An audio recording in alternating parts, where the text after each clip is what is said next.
Welcome to Deep Conversations Podcast, everybody. I am your host, Ryan Store, and today I'm blessed with to have a special guest. She has done everything under the sun. We was talking about it before the before we started here. She has done you have accomplished so much, but Miss Lauren Bealore, I'm glad to have you on the podcast, and we're going to before we jump into everything that you're doing in politics and everything abroad, I want to give the viewers a little bit of your background, and I want to just explain to the viewers your upbringing and where you went to college and how was that experience for you.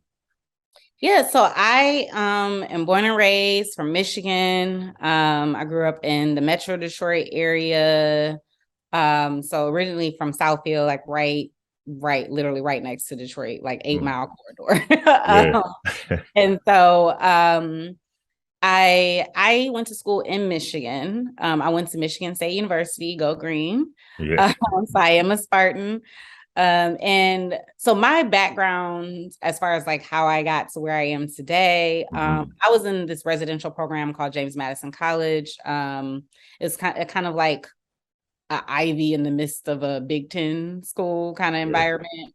So very few people who look like me, but that's going to constantly be a story woven into, into the thread of my life. But the program focused on policy, law, government, etc. And so I really took an interest in that, like even when deciding where I wanted to go to school, like that played a huge role. James Madison definitely helped to influence that decision. And so I decided to go there. I think it also was that when I went to visit, I saw an Alex Haley room in the building. I was like, wow, in this program, in this hall? That'll change anything. And I realized that it was for the Black Caucus. So I said, okay, bet. Like when I come here, I am absolutely going to be a part of Black Caucus. So I ended up becoming president of Black Caucus and then chair of the African American Celebratory to focus on retention for Black students. So I say that to say those things, my representation and my intersection as being Black, as being a woman, always play a role in the decisions I make. And so that indeed play a role with my decision for my education, although I highly encourage HBCUs. But I also continue to use that as fuel in my career. So I initially was going to, I thought I was going to go into law, was preparing to go to law school, and ended up changing that trajectory after taking the LSAT. And so I actually decided to get my master's in public policy, and that's what jump-started my entire career. I kind of did some research and saw that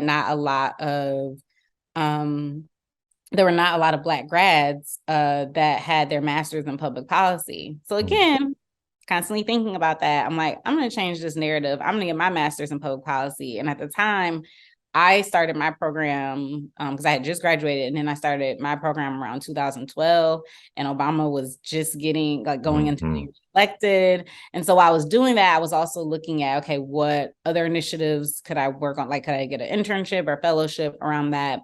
And while I was in my master's program, I had a fellowship it was called at the time Michigan Suburbs Alliance. Then it became Metro Matters, and now it's no longer in existence, but it was an organization that worked on regional transit and policy. And so I specifically worked to help get millennials. They had a Millennial Mayors Congress, and it was to get millennials on boards and commission seats locally, while also assessing how different cities throughout the state engaging their metrics with their residents. So like how the local level, how municipalities engage with everyday residents, what their websites look like. Are they holding meetings? Like I basically did policy implementation where you just take a system to evaluate all of that. And at the time we had just added Detroit to the Suburbs Alliance. Wow. And so all of that was happening at the same time,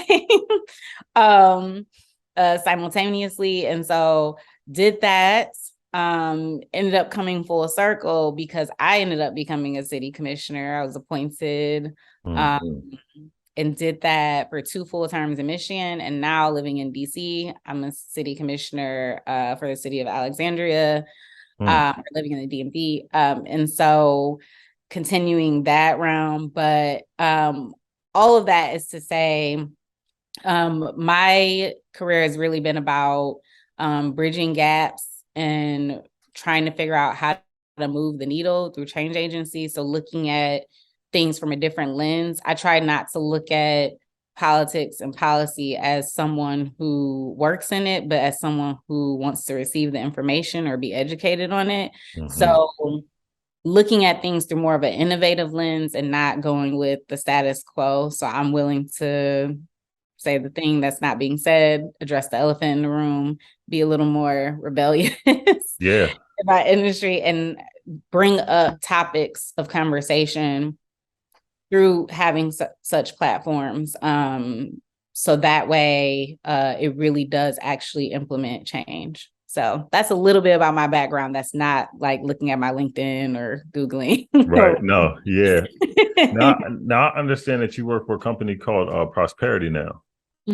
Yeah. So tell us what they do and what's your role there? So Prosperity Now falls in the realm of economy policy. And it is an organization that really works to close the racial wealth gap.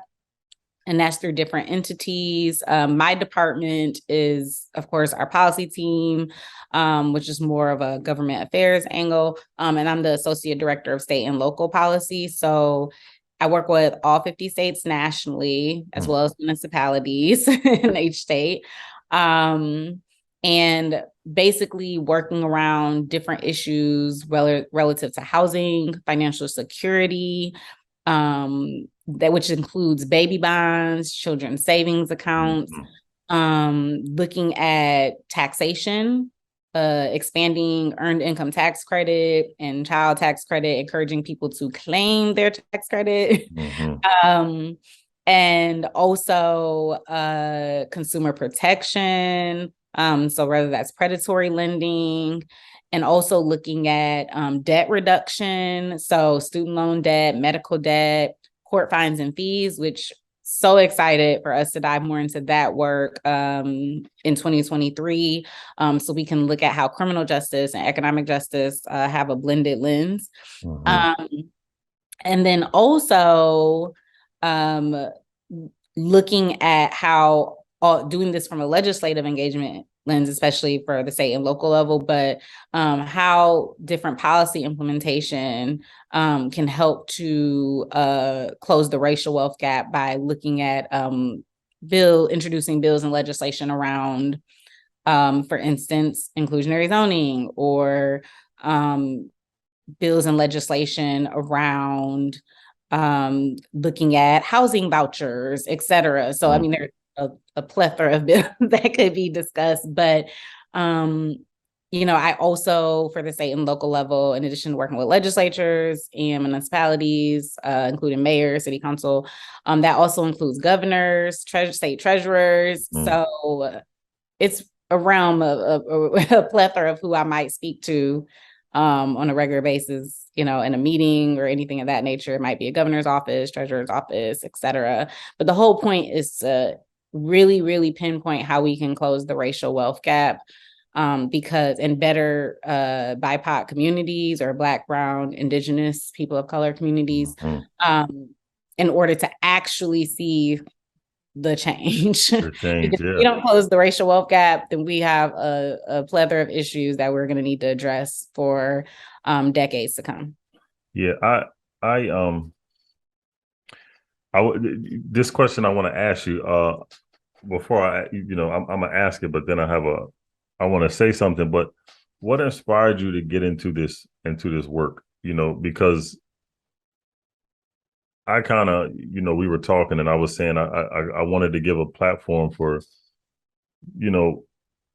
everybody, but mainly for people that look like us, because there's a lot of disparity in a lot of things. When I was younger, I couldn't I never liked to read a book. I never did. But, but as I got older, that's all I do now. And now, I'm, doing a lot of research on our history and just, things were going on in the city and just those kind of things. I learned, just through reading a book that, years ago, with construction going on and everything, they used to build the bridges low enough that the buses couldn't get through to the, predominantly white neighborhoods because Black people couldn't afford cars. Mm-hmm. So they were always busing, and they just to keep them from those areas. So it resonated with me because growing up in the city and seeing a lot of stuff and wondering why things were the way they are. But what inspired you to get into this work? So that's an excellent question, because if I could have pinpointed when I was younger that this is what I would be doing today, I wouldn't have been able to predict that. Yeah. I'm a very spiritual person, so I kind of just follow the path that God led me to. But I would truly and earnestly say that I initially wanted to go more into the law realm.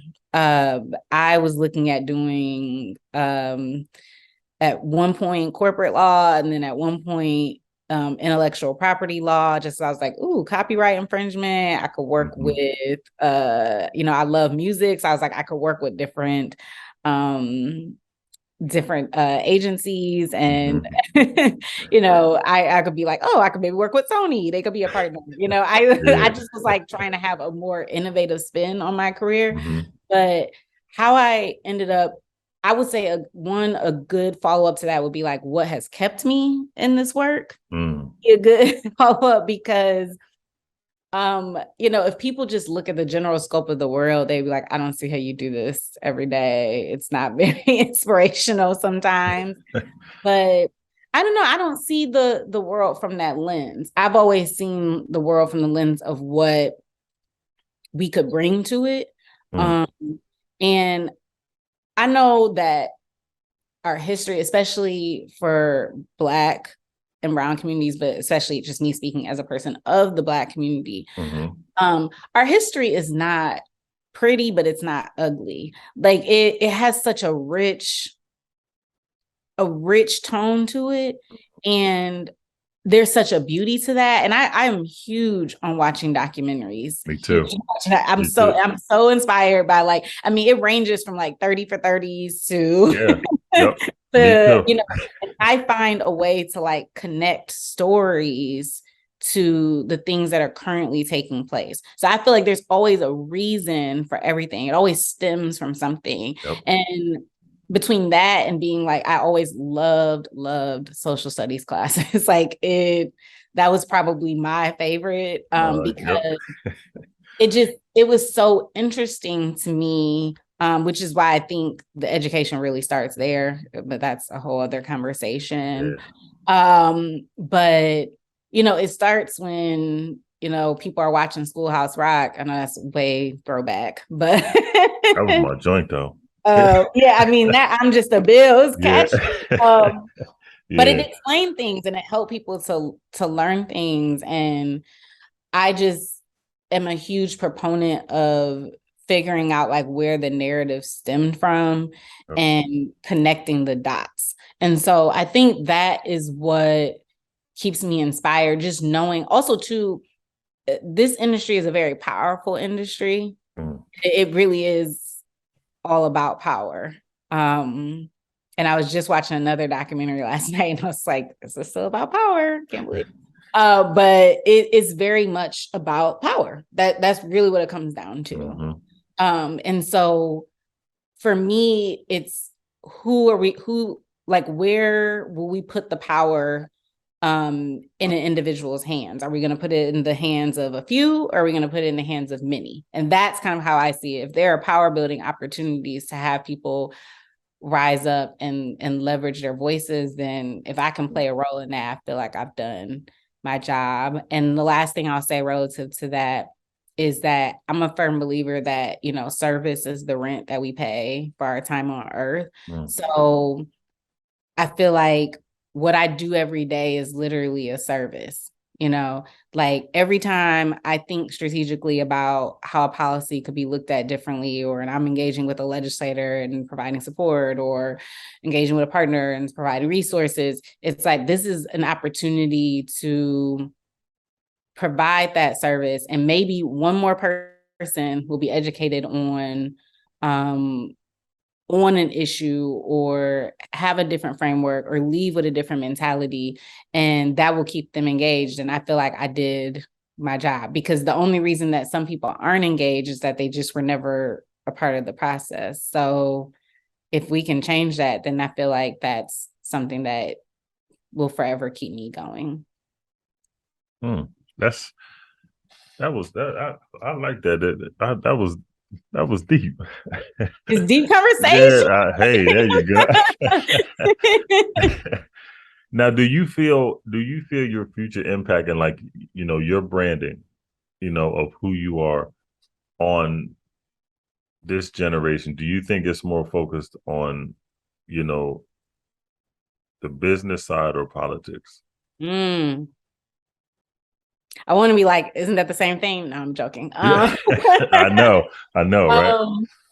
You know what? That is really, really tough, because a lot changed after 2020. It is a whole new era. It is not, it's not even the era of politics I grew up on. No. And it's crazy, because even when we're talking about social studies and like things that just inspire my career and just the work in general, like we used to read, we had to do current events. Like when I was like in middle school, and you had to literally find a current event and write about it every week. Like it was like, so you were like forced to know what was going on. Yeah. And that was during the era, it was like, at least when I was in middle school, it was like Bush era. So I mean, there was always something to talk about. And so but even that era, we just we're in this like transparency and accountability era, which I like. A lot more people are held accountable. You can't just go off and say just anything. Yeah. At the same time, I feel like businesses do hold a lot of weight on a lot of issues that happen to fall into the realm of policy and politics. And I also feel like too, these days, and we can't help that, again, if we're talking about wealth gaps and inflation and different aspects of economy, most people these days are trying to pay their bills. Like people are trying, and this Gen Z is like, listen, if I can be an influencer, or if I can get money quicker than having to take a more traditional route, I'm going to do it, which means business and commerce are going to play more of a role. I mean, these days you can just get things from your phone, etc. So that is going to make it less about politics and partisanship. Also, too, we're now seeing one-term presidents. Granted, we've had that before. We had that with Nixon, but we hadn't seen it in a while. And that required like an investigation and things of that nature. It wasn't just like, we're done with you. And we might see that in future, it might be future entities. There's less loyalty to what we've always known. Now it's like, well, anything can go. It's anybody's time, it's anyone's voice. And so I don't know, it's just a different time. You have more billionaires who are buying out different entities that have large platforms. That's business, and it also involves politics. So business might be the leader or a puppet master, but that's only if we don't make sure that community voices are not at the forefront. So it kind of depends on what voices we make the face of our societal priorities, I guess to say. Do you feel like social media, this question just popped in my head, but do you feel like social media has kind of played like a major part in kind of taking kind of like the veil off of like politics, and people are actually seeing a lot more than, what we grew up seeing. You know what I mean? It was, you know, we've seen some stuff, and like you said, we had to, you know, write about us things with current events. But I think now with social media, I mean, you see a lot, and sometimes I think it's more than really what we really be needing to see. Yeah, I would say so. With social media, I think that so there's a good and a bad to it, right? Mm-hmm. Like because social media is kind of more ingrained in our memory, like now you can literally create algorithms and people show you what they want to show you based on the platform can show you what they want to show you based on what they think you're interested in or could force you to be interested in that. I mean, there's suggested posts and sponsored I mean, a lot of things can be filtered or programmed in our brains. But at the same time, the messaging is not different. Like if you look at things from a historical nature as it relates to politics, a lot of the messaging and slogans were used back in the day. I think social media helps the accountability. It provides receipts, basically. Mm-hmm. So, for instance, Make America Great Again was not a new slogan. That was back in Reagan. Exactly. Law and Order was not a new slogan. You know, dog whistling has always taken place. Anytime someone's given a mic and a stage, there's always been video cameras. There's always been photography for at least as long as we can remember. It's just now you can document it. So you can refer back, you know, someone pulls up a tweet from 2004 or, you know, well, not 2004, it didn't exist, but people, you know, can bring it up from 2010 or they can bring up, I guess, more so an article from 2004. Or, you know, it just constantly keeps a record in real time of statements or opinions or maybe some past indiscretions that people don't want to come to the forefront, but it just constantly keeps a time capsule of everything that happens in America. Whereas before, you kind of just had to watch the news or read a newspaper or listen to the radio. But now you do have podcasts, and then you have Instagram, Twitter, TikTok, Facebook. Somebody could probably go dig up a MySpace or a Black Panther. Fine. Like, you never know. They'll bring up like someone's page from like 2007. So, you know, it just feels like now there again could be accountability, but it also constantly puts that in your face. So I guess it depends on what I try to tailor my social media to things that I actually care about. So that way I'm not infiltrated with things that I don't think are healthy for me to digest. But that doesn't mean you're not going to see it, you know?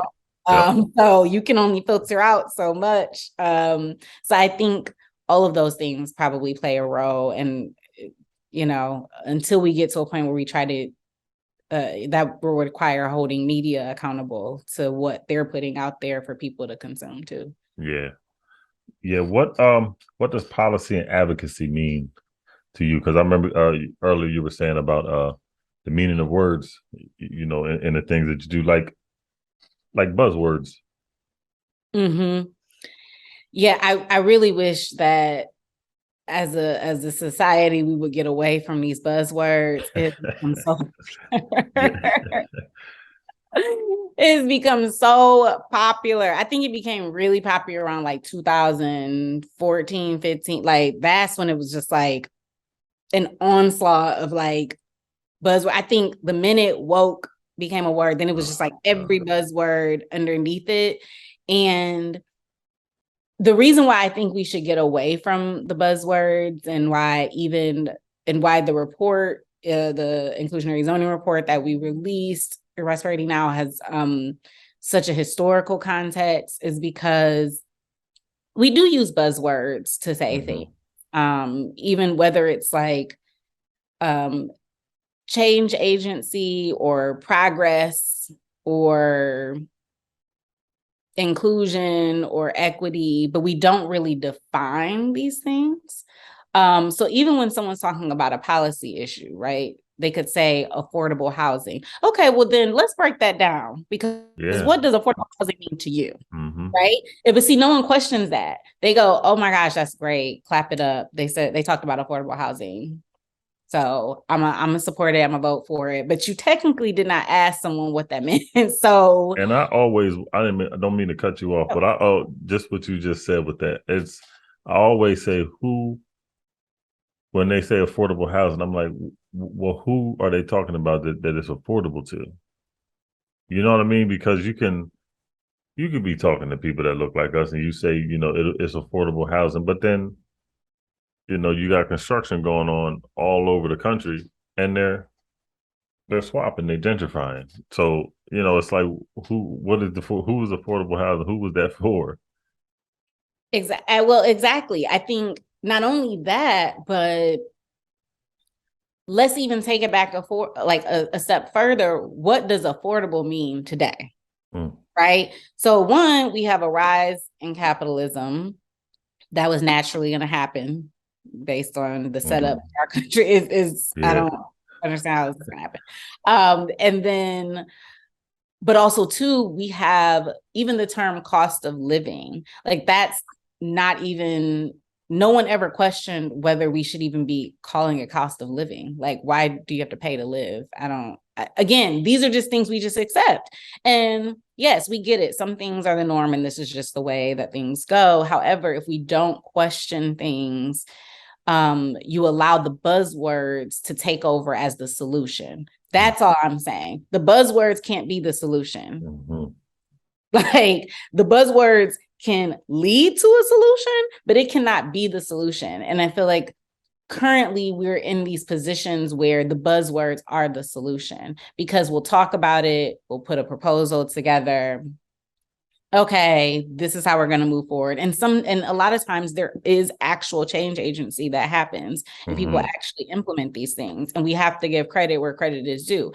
However, there's not a lot of like real community-driven solutions, driven sometimes policy. And that is not something that should be overlooked. And we can applaud things and still hold things accountable. Now, does it have to be in this era where everything has to be questioned? I don't know. That's seems to be a newer thing where it's you actually have to let things come to fruition. We can't. But I do think that we have to learn to reframe things and figure out how we got to that point. Like, how did we even get to the point of talking about affordable housing? How did we get to the point of gentrification? What does that even mean? How did we get to the point of zoning? What does that even mean? Like, these are just things that, again, would help people understand how to provide solutions if we had more conversations about it rather than just throwing out the word and everyone clapping behind it. And it's funny you said that about those, because now that you said it, nobody really does talk about that. You know what I mean? It's just something that that's just what it is. You know what I mean? And that's I don't know. And that's what I think communication is so necessary. When you talk about politics and, and discussing different laws and different things, you have to have communication. And have you seen or noticed that communication can be difficult in your field when you guys are trying to discuss and go over different policies and things like that? There are a lot of headbutting. I would say messaging is a big thing across the board, regardless of the policy area. People are trying to figure out how to not just communicate, but connect. So there's communication and there's connection, and you have to intertwine the two. So a lot of times, policy makers are communicating. They're not necessarily connecting. That's a whole different ballgame. And connecting requires understanding your audience. So you have to understand and provide context on demographics and where people come from. That's harder for some to do than others because that will require them to step back from privilege, step back from marginalization, step back from a place of kind of like The Invisible Man, the book, in a place of veiling communities and forcing them to place a veil over themselves. Stepping out of that position, that's the only way that you're going to get to connection, because you don't have to be from a community to understand how to connect with a community. Yep. And if you feel that you need to be from there, then that's a larger issue. That doesn't make you a leader. A leader does not have to be from a community to connect with the community. And that doesn't just go across race, that goes across class as well. I do not necessarily come from the same background. You know, everyone that's in the Black community is not a monolith. So I don't come from the same background as every single person in the Black community. Yeah. However, I should be able to speak to youth, seniors, women, men, and be able to speak in a way that there's a connected thread of what I'm trying to say. And sometimes that's the missing piece when it comes to moving things forward. Like when a lot of people say, okay, well, we have a majority, Dem legislature on the House or in the Senate or, in a state house. How come we're not seeing this happen? How come we're not seeing? But a lot of times it's the connection piece. And that's where if people are connected to you and they actually, let's be honest, let's look at the idea of cults, right? Cults and cult leaders find a way to connect with people. Not saying that I would necessarily agree with it or participate in it, but they find a way to connect with people that somehow gets them to be loyal to a fault. There is no walking away from, and we kind of did see that in 2016. Yeah, I was just getting ready to say that. Yeah. In the past, and I would really say past 2016, the past few years, we've seen where someone found a demographic that they could tap into. They found a message. They got certain leaders in power to back that message. They used they didn't care what the message was. First of all, there was no care around a certain policy issue. There never is. There was just like, find something that sticks. And that's always been an approach that's been used in politics and policy, sometimes relative more so to certain partisanship than others. Find a message that sticks and run with it. And it works. Because you're finding a way to tap into people's emotions, people's values, and things they care about. The value piece is a lot. And so when it comes to that, especially when you tap into things that affect people's everyday lives, you tend to find people that are more loyal to what your message is that you're communicating. And that's really it. And if we see the connection piece more, then maybe we'll see the progress in the message that's being relayed. And just when you was just explaining, because I studied psychology in school, and when you were just explaining 2016, you know what I mean, and just how just to trying to find a narrative and just connect that narrative to certain people. I'm as you were saying, and I'm like, that's narcissism. No. You know what I mean? You know what I mean? And you didn't, you didn't say it, but that's what it was. You were just explaining what it was. I did the I guess the politically correct way of saying it, but I don't think anyone missed my message of what I was saying. No. Yeah. It's you were just, talking about that. Why do you think, I guess you really just explained it, but why do you think civic engagement is important for people of color? Ooh, that's a deep one, and it's one I've touched on many, many times. So I don't know if many people saw the film Selma when it came out. I mean, I was a mix between like hurt and angry. That was one where it was like, I don't think certain people should be in the theater with me. Yeah, no, I yeah. might walk away. I'm just saying, sometimes it's like, I think I should just watch it, and the watch party should just be an entire group of Black people.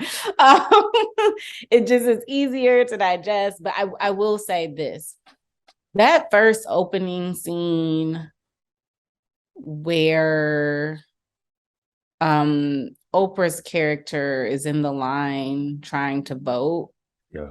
And just the amount of not only ostracism, but the amount of barriers to entry that were placed upon her, just as a human being. Mm-hmm. To me, and this is just to me speaking from more of a passionate place. Of course, I will directly answer the question too, but just this, if that doesn't alone make you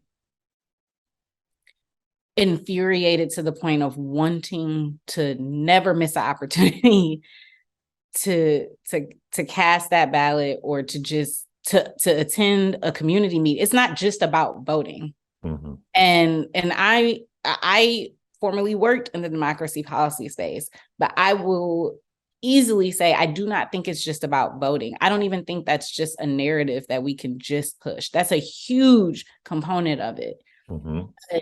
It's attending that council meeting, is attending the commission meeting.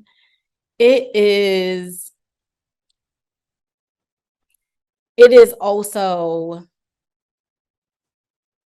feeling that you have this right that, for me, I even from a personal perspective, just not wanting to be told what to do. Like, you want to be able, by you choosing to not vote, you're actually being told what to do. I don't know why people think it's the other way around. That is crazy to me. Like, by you not being civically engaged, especially as a person of color, you're actually allowing people to make decisions for you.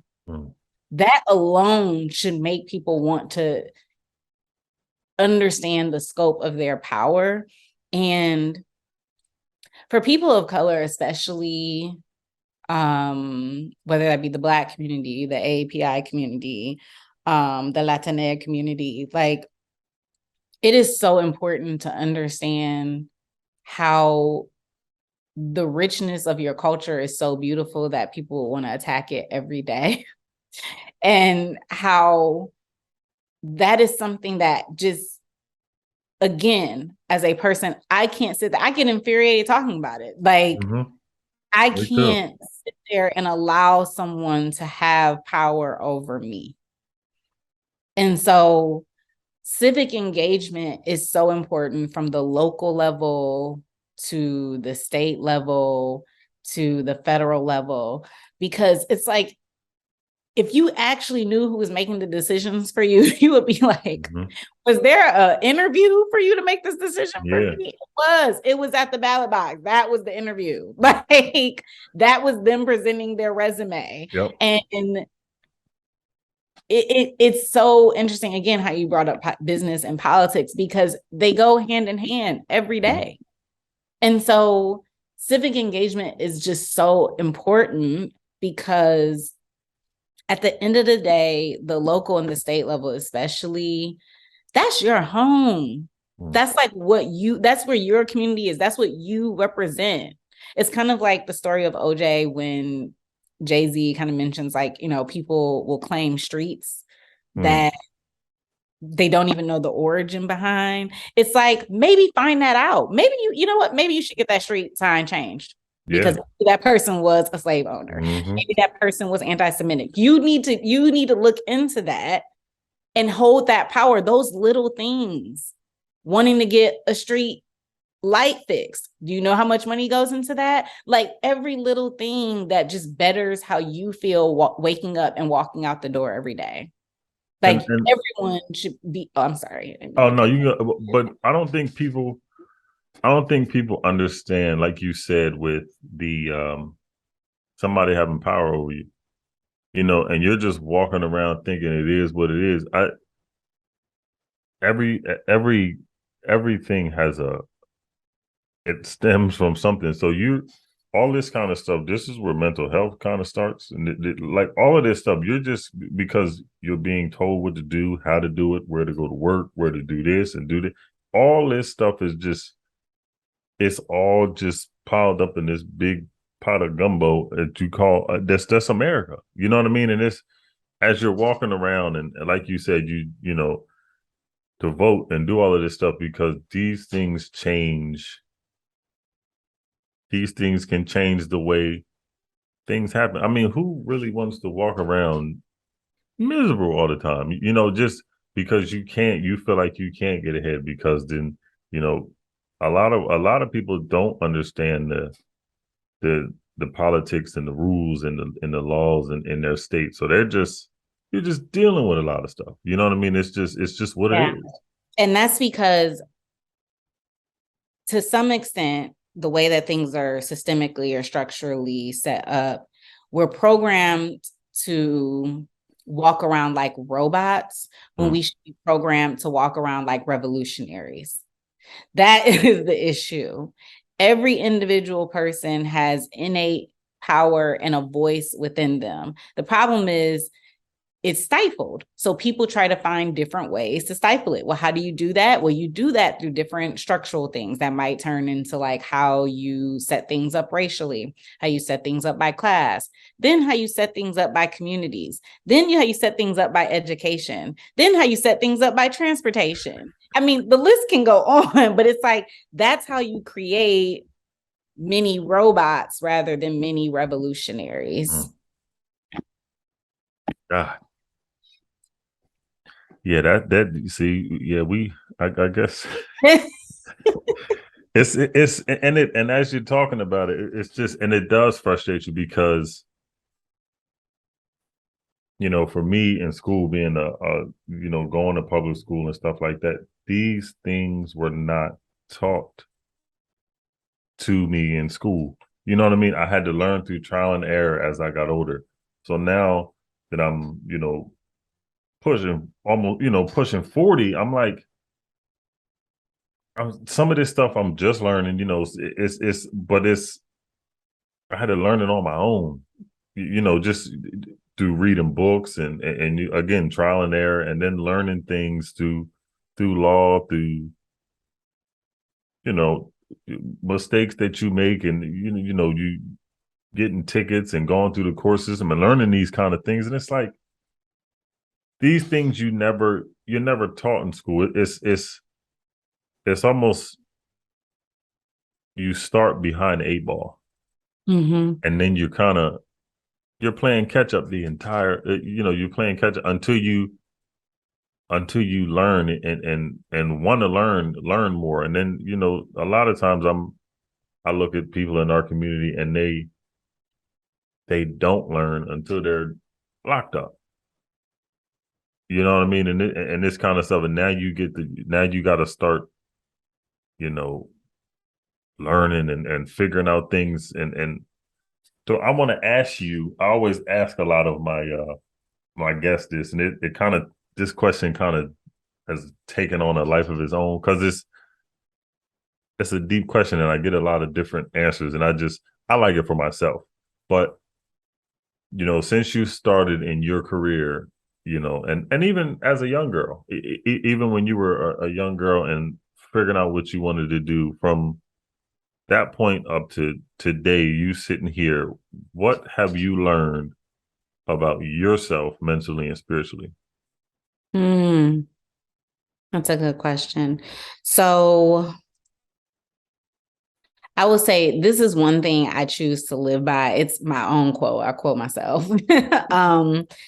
And the first is never dull your diamonds to let rock shine. I think a lot of people start off, everyone starts off with a clean slate. You could have a gift, you could have a talent. There are sometimes different obstacles in life put in place that can diminish or try to diminish that light from shining through. What I try to do and always remember is that I know the voice that God gave me. I know the talent that I've been blessed with, and I should continue to use that because it has a purpose.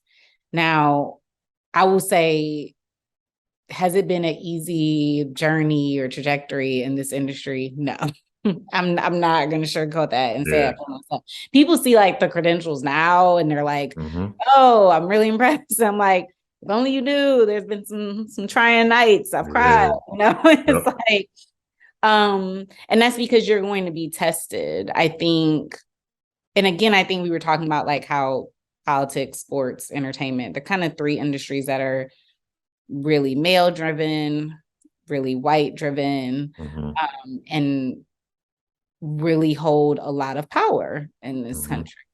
And so to be a Black woman in it, you kind of really have to be very thick-skinned, really no nonsense, and someone who knows who they are as a person and won't stray from that.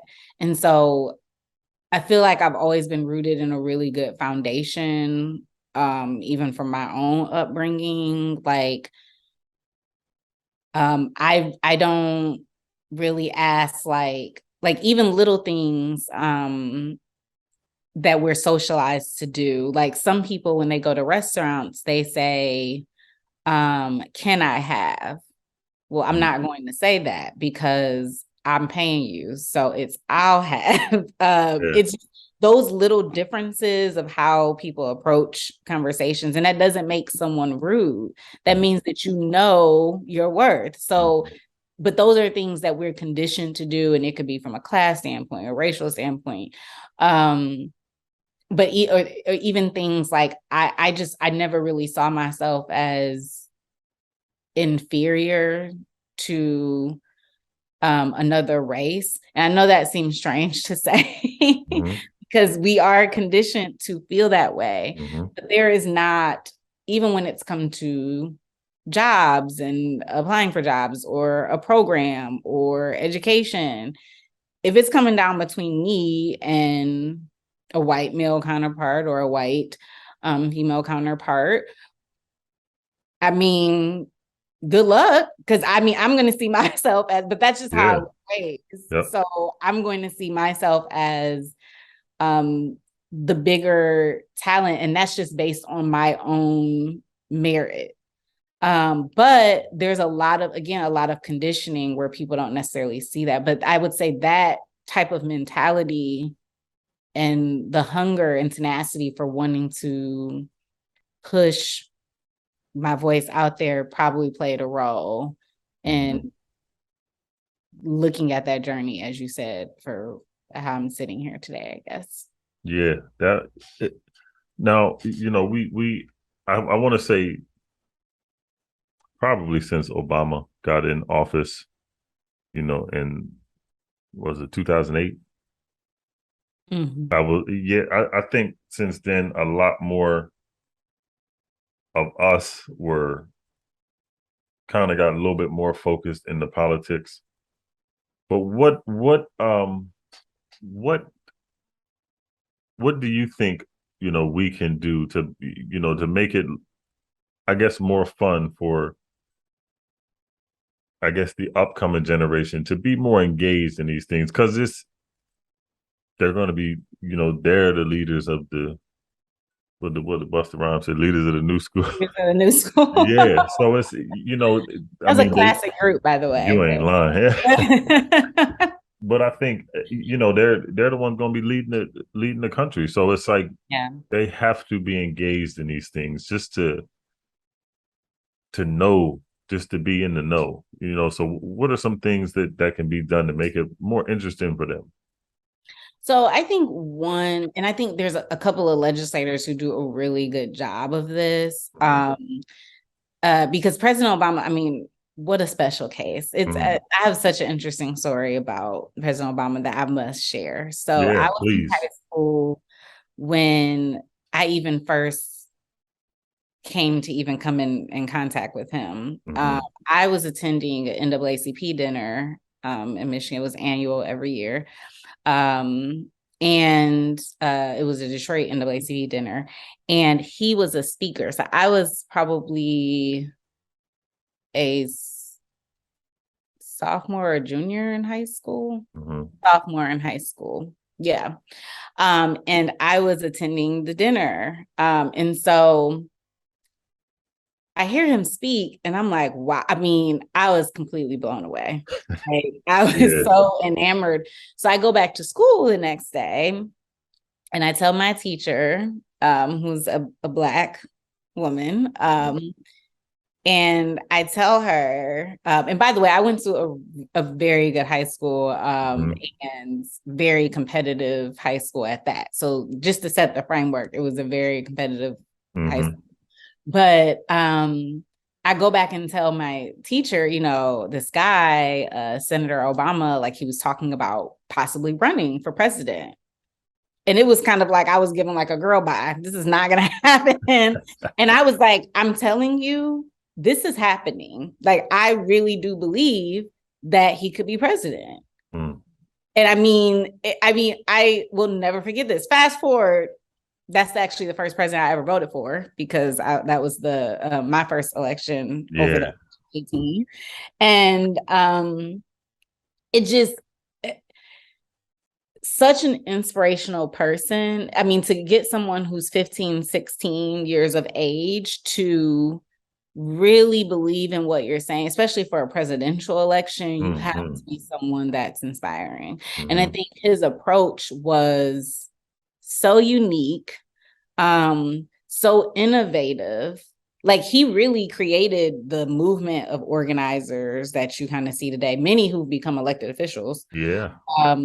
But he brought out a new way of looking at it. And I think we have to, and I'm hoping and deeply praying that we have someone in the future that, if we can continue to breed individuals like that, even as leaders, I think we can galvanize a whole new generation of people, because he galvanized millennials. I feel like I think Gen Z, they need someone, just for some people, President Clinton,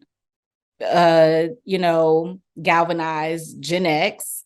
That's his generation. That's who he galvanized. Just like, for some, Lyndon B. Johnson might have galvanized, or Jimmy Carter might have galvanized baby boomers. It's a different era. And so I do really think that every generation needs someone like that. Like, they need a forward-thinking leader that has that passion. I'm telling you, I just knew. I was like, this is, and I don't just say that. Like, some people get those stories like, I knew that person when. It's not like that at all. Like, I genuinely knew that this voice would be different. I was like, this just feels different. The whole entire campaign leading up to him getting elected felt different. And it was so interesting about that.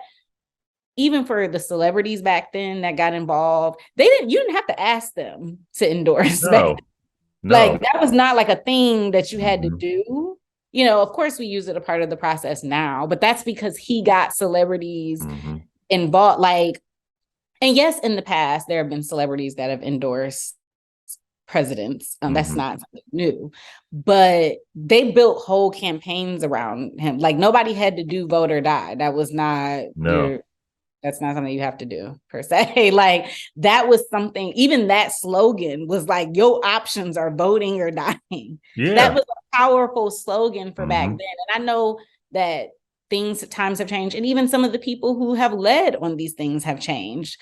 But to have all of that happening simultaneously, and like, people just, I also remember like election night, and then Jeezy dropping "My President is Black." I mean, it just, what a time to be alive. Like, it just was like, it almost was like cool from a pop culture standpoint Yeah, it was. to do that. And I Mm-hmm. think that's what people need today, like the newer generation. I'm not saying you have to make everything popular or cool. Well, no, you do. It No, just you is do. the reality of the situation. Like, Yeah. we can sit here and act like you don't, but it's like you can't do it. People can tell when somebody's fake. I mean, that's just the reality of the situation, especially today. And I feel like you need someone that understands Gen Z, but they're not doing things to check a box. Like, they're not talking about Black issues or LGBTQ issues or Latinx issues just to check a box, and people will know the difference. So you need someone that they're not just going to talk about the issues, but they're actually providing real-time solutions, and they give you something to believe in. And if you have that, then you'll have a whole new, because this generation is way more progressive already. Like, there are some things about this generation that, you know, we need to continue to help support. We can't ignore. And there are some people that I feel like are getting left behind in that. But then there are some, and it's like, oh, okay, we're not lost. Like, they got like you, Yeah. and you can just tell, like, even some of the things they have in schools, like, you know, there's less bullying, and there's less, you know, if anything, the children have their own individual internal battles rather than having to deal with that plus a battle of going to school every day, you know. Yeah. Like, kids, they at least to some extent respect each other's spaces. But I think also too, and I know I'm a little long-winded on this, but I just want to emphasize this. We also have to think about the different demographics within this newer generation, Gen Z, or the generations to follow, because we are leaving out like lower income Gen Z. I feel like when we talk about Gen Z, we're talking about like TikTok. First of all, it's a privilege to have TikTok and to do influencing. I mean, somebody has to, but you know, what about the kids that don't have internet? They're not even on TikTok. You didn't talk about them because you don't see them. You know, like, affordable connectivity is an issue here. Some don't have internet. So I think we're so used to things being so advanced and progressive and forward that we forget that we might be leaving people behind. And I'm going to say this, the way that a certain voting demographic got galvanized in 2016 is because they felt left behind. It was like a forgotten community. We really forgot. We were like, where in the sticks did you find this demographic? I mean, that's what people were asking. That's what it is. Honest, where did you even find these people? Like, how in the world? And they have found a way to continue to pack up cars and load up and insurrect places, pack up cars and load up and carry tiki torches. They have found a way to continue to push because now they feel seen or heard. Granted, we know that's not true because they're still impacted financially by a lot of things that impact urban communities, but they still felt seen. And so people should be careful about leaving behind some people in this newer generation, because if they don't feel seen or heard, someone one day is going to speak to them, and it might not be the person that you want it to be. Yep. And I was that led me right to this question, because you know, you got, you know, Tuesday, the midterms and everything coming up on Tuesday. The MAGA environment, you know, it's do you see that like evident in these elections? I mean, I want to just say obviously, but yeah. I mean, yes, and that's more so based on some of the candidates that are running. Yeah. Obviously, they're putting up people that it's the interesting thing is that a lot of times they don't even share the same beliefs. They're just putting up people that I think will win a seat so they can have control and power. So sometimes I'm like, okay, whatever. But it's interesting because in some cases, looking at things from a partisanship standpoint,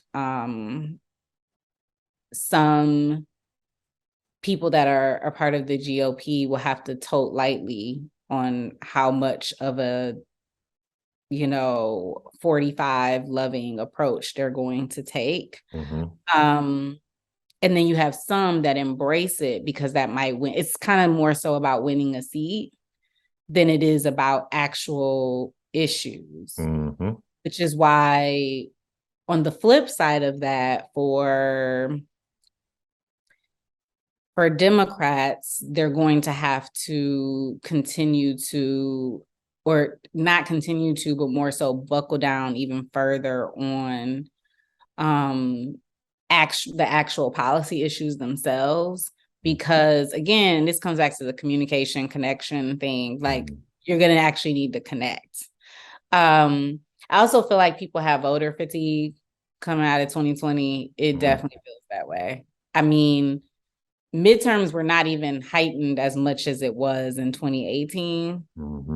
And I was still working on the democracy side at that time. And yeah, it was like midterms were the only topic for months. Like, people were getting spammed with text messages back in June, July.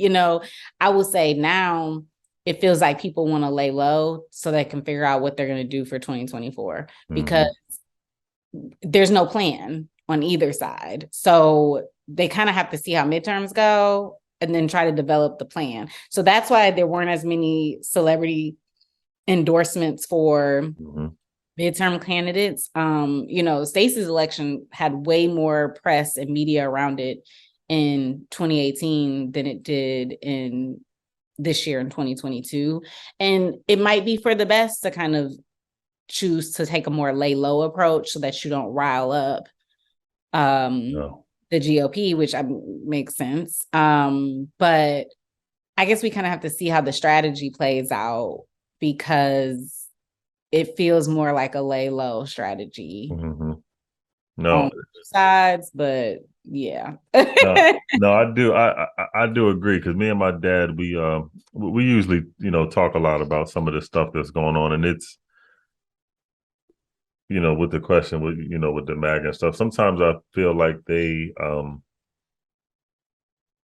there. They get put up front on TV just to kind of cause a distraction so people can focus on one thing, so they can get something going on. Like you said, for the seats. You know what I mean? You got all the noise and stuff going on up front and on TV, and then everybody gets engaged with that, and then things happen in the background that ain't nobody paying attention to. Yeah, which I would say that's probably in the non-election year are the things happening in the background that no one's paying attention to. Yeah. Because last year actually was a mess. Legislation wise, which is kind of how we led to a lot of things now this year. I mean, obviously Roe v. Wade was one of them. Although Roe v. Wade began back in 2016 because that agreement, the behind the scenes agreement to shake hands on stacking the Supreme Court was already made prior to the like again, these things are already made. Like, it's like, and that's sometimes the difference with the GOP. They'll put their policy issues on the forefront. It's like, who can get this done? Can you win on these? Because we just want this to pass. We want this to happen. And there were certain individuals that wanted Roe v. Wade to be overturned. Like, that's, at the end of the day, that was the point. It keeps them in power. There's certain bases that are strong and anti against it. And that is what was wrong. And so I think this year, I think a lot of people are saving the issue fights for 2024, if it were my observation, because like I said, this is very low key. It's unusual even from my standpoint. Like, I've barely even heard people talk about the election. I was getting ready to say, you really don't hear anything. Right. And that's media. And granted, you're going to have media coverage focus on the elections, but not to the extent that it happened in 2018. No. Like, it is a very, even like the campaign trail, like you would see a lot of elected officials, have certain, typically you have past presidents or current come out, endorse you, publicly. It was like a select few appearances, but not much. And I think there's a strategy happening underneath. And it's more so like we plan to blow this thing up, blow the roof off for 20, because even I can tell what the strategic buildup is.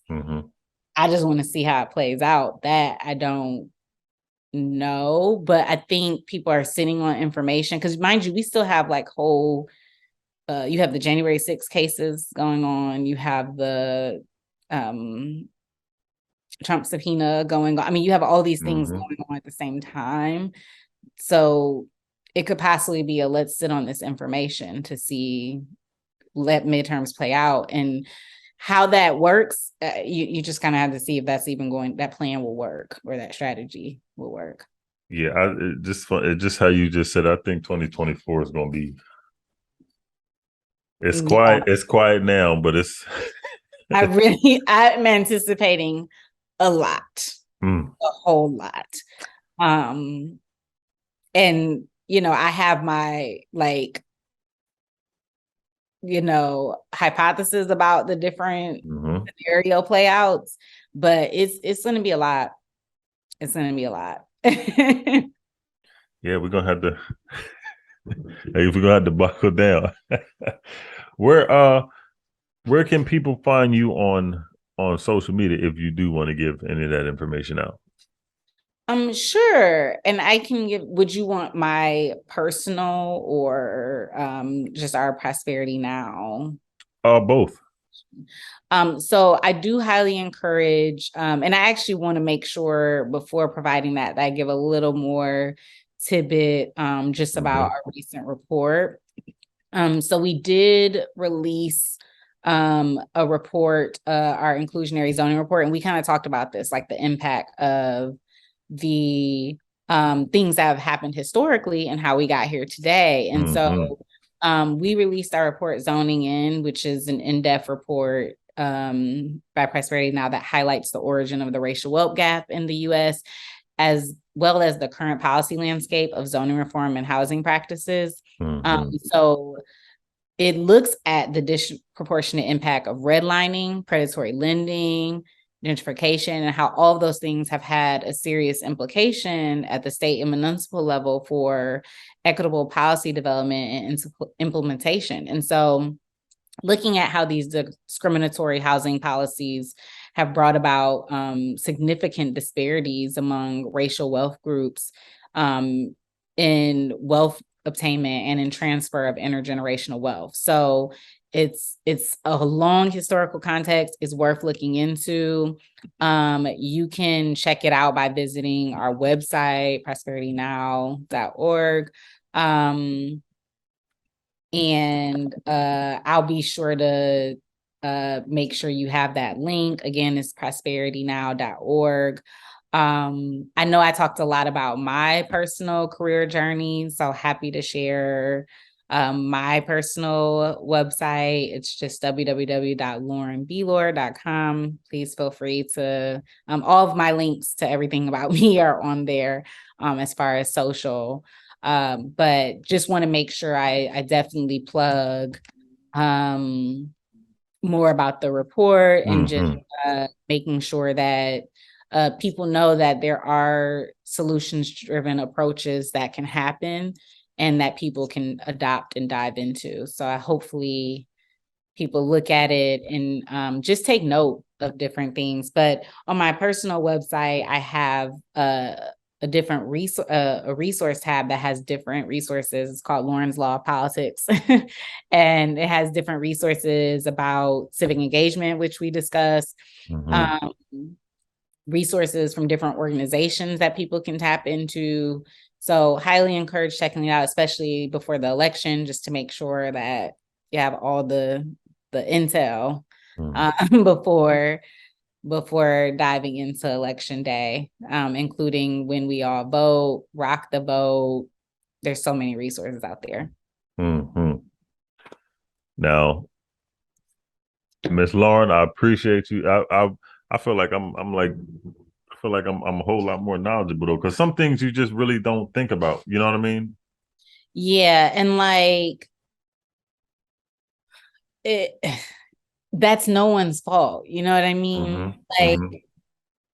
it just wasn't a system that was set up for people I to know. know. And that's Yeah. regardless of background, but especially like as we're thinking about race and class and all of those things that play a role or play into like it's not something. Honestly, there are people, I don't care how educated they are. I have plenty of friends that are college educated, Mm-hmm. multiple degrees, master's degree, PhD, but they don't know the inner workings. Like it's so much more different when you work in it. And like I Mm-hmm. said, it's one of those industries where like you're a consumer of it because you're a voter, you're meant to be engaged, but it is still an industry. It still Yep. has to make money. We all still have jobs. We all get paid.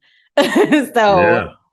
it's not like you're like the inner workings require someone to have worked in it. And so Mm. that's why I try to like use that platform to explain more about it from a different lens, just because you wouldn't know unless you really work in it. Mm.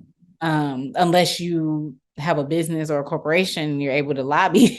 And I then of know. Yeah. course you know about it. You're contributing to it. So Yeah. I really I do. I appreciate you jumping on my podcast with me. I had a lot of fun. I was a little nervous because I'm like, a lot of the interviews I do, this was a lot more, in tune with, you know, the policies and all that. So doing a little bit of research, but I'm glad that I did because this helped me out a lot. And you got a spirit on you that's special, and keep that. oh, thank you. Yeah, yeah, I receive it. No. yeah. No, thank you so much. I think this was good conversation and good Mhm. dialogue. I love podcasts are some of one of my favorites that Yeah, I like to do. So I thoroughly enjoyed the conversation, and if anyone walked away like I want to get more involved, I want to be more engaged, I yeah. want to know more, I'm like, yes, do it. Well, look, I appreciate you for jumping on. I had so much fun, and I might reach back out to you to talk about some other things going on. If you got some other things going on, we can jump back on and we can promote some things you got going on.